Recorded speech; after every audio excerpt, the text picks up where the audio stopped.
Hello again. Welcome back to these videos where I've been building a Monkey Rabbit Panzer III. I'm calling this one a Panzer IIIH. Not exact, but the different elements that it had, the H is the closest thing to it. The wheels are more modern.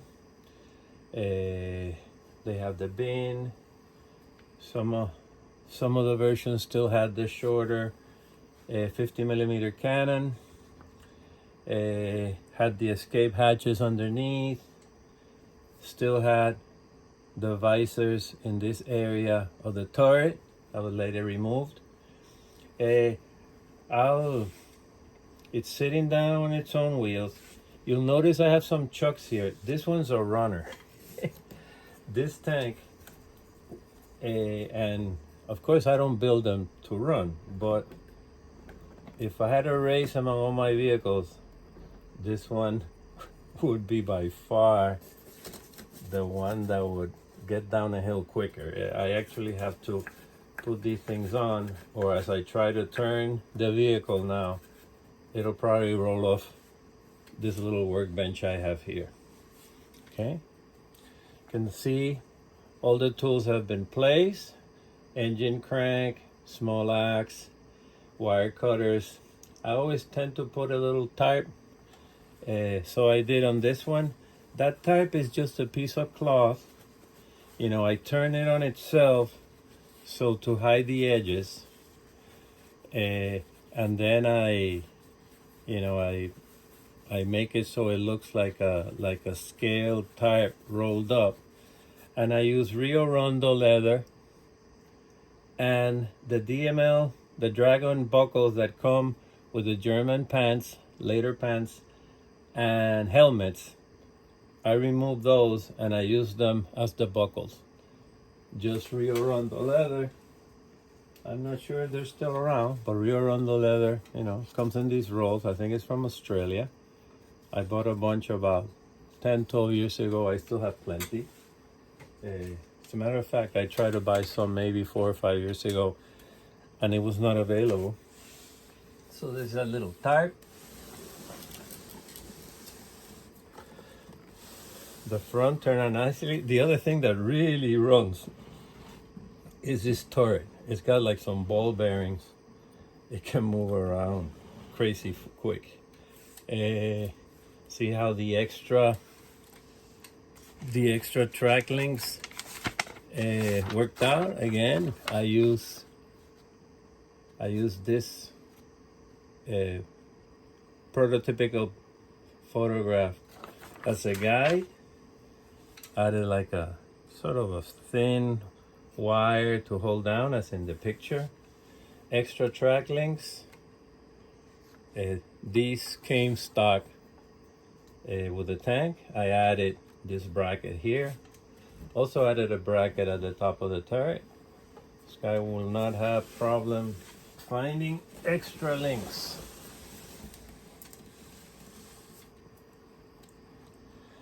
After the last step, I just added the tools, added some weathering, what I call micro washing, which is with dark rust, very diluted. I go over the bolts, just making everything stand out, and a little weathering here and there to add a little variety, not just the airbrush, which is too uniform.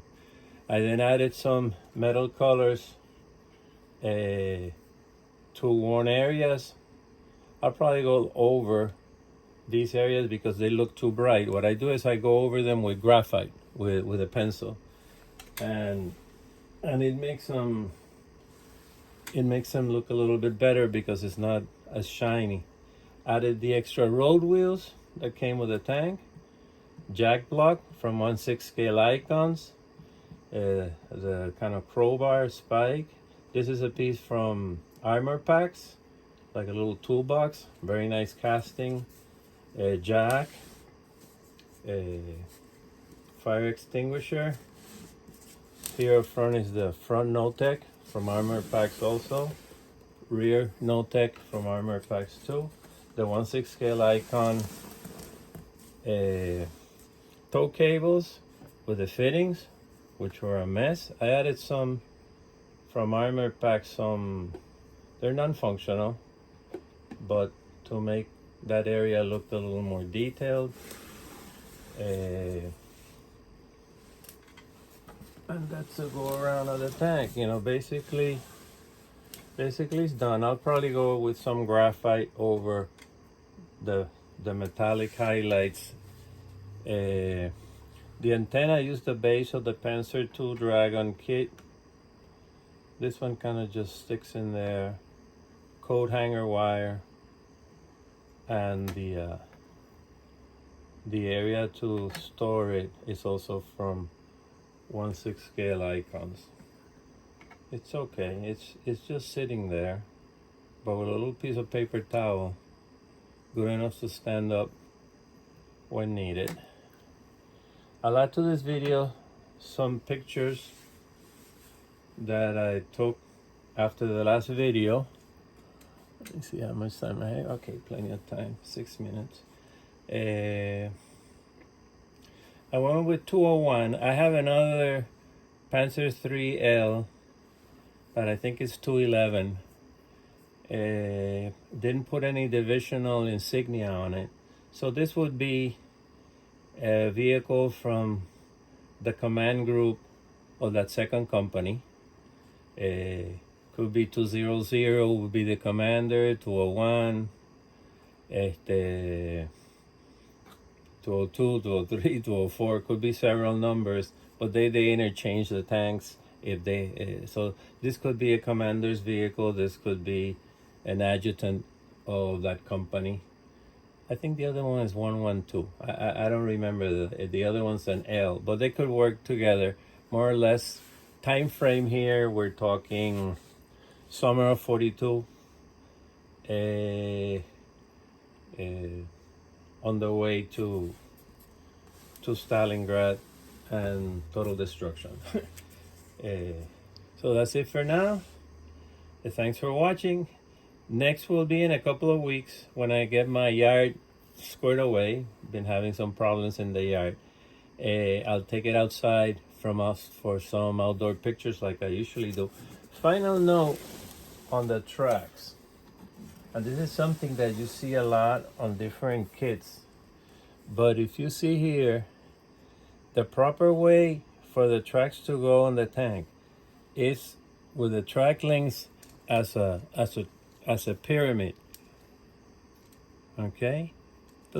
Doesn't sound like it would make more sense to everyone like here, because then that would grab. But the proper way, it's like this. With a thinner area, see, it forms like a trapezoid, each link towards the top. You'll be surprised how many kits you see built in the internet, and you see great pictures, and when you look at the tracks, instead of like this, they're like that. It doesn't, I wonder if it still works, but the proper way is like this. Okay, hope you like this build. I'm really happy. I always wanted to have a short barreled 50mm Panzer III. Never thought I would get it.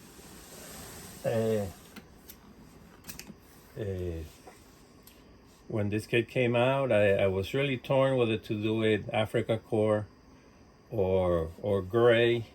Went with the gray. In Panzer Core colors, it would have looked wonderful. You know, there's something about this Panzer III tank. It's just a beautiful tank, you know. Quickly obsolete in the war, but the lines are just a thing of beauty. And the other two Panzer IIIs I have, one in Africa Core colors and another one in gray, are L versions. This is H, more or less.